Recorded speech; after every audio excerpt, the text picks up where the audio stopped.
voice in your head, man. Let's talk about that voice a little bit more. First off, that little voice is not you. You are not that voice. You are not that voice. You are not your mind. You are, oh shit. You are not your brain.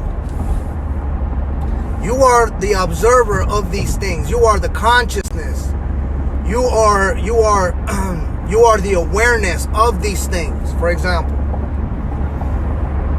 if you're looking at an apple on a table, you're observing these two objects. You cannot be that apple or that table because you're the observer. I know it's kind of dumb, but it gets the point across. The same way, if you are observing that little voice in your head, that means you cannot be that voice. You are the observer of that voice.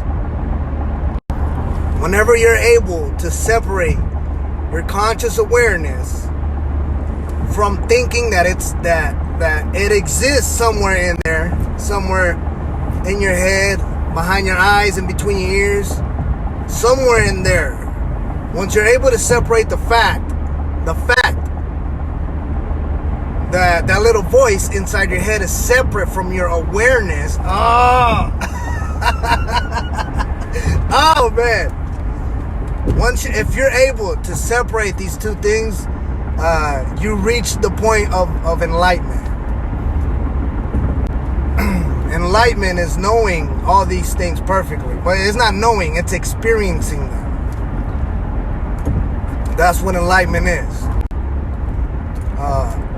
When you just become the observer of your life and you just watch it unfold.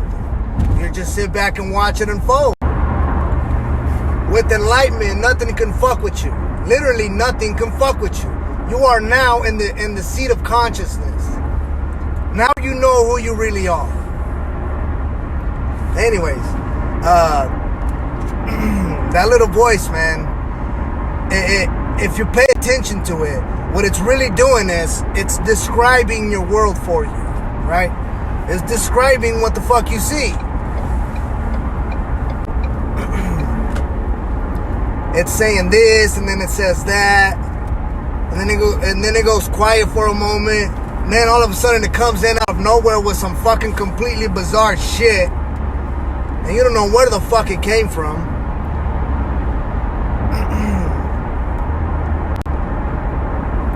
50,000 thoughts a day. Imagine if you're trying to implement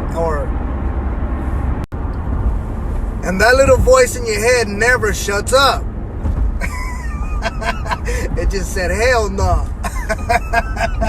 You can't make it go quiet. You can't. Imagine trying to put a new thought, a new habit in there, and you're battling against 50,000 thoughts that are mostly useless and negative and make you feel bad about yourself. It constantly tells you bad things about you. And you're trying to put a new thought pattern in there. But you can control that little voice. You can control it. Make it say something right now. Make it say apple. Make it say strange. It is strange. It's very strange. That little voice is never going to be content. It's never going to be satisfied. It's never going to be happy. Remember what I said about your brain being a defense mechanism, the way it's evolved to keep you safe, to keep you alive, to keep you out of danger. Well, that's why that voice is like that. It's trying to keep you safe.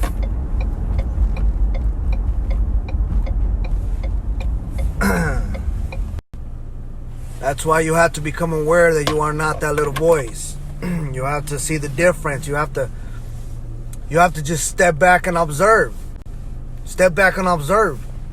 Because if you think you're that little voice, everything it says, you're gonna believe it. You're gonna think it's real. Don't believe all that bullshit that little inner voice tells you. It kind of sounds like I'm saying you can't trust yourself, but that's different from your emotions. Your emotions will react to what the little voice says. And if it's negative, you already know not to do it. If you feel positive, go ahead and do it. That's as simple as that.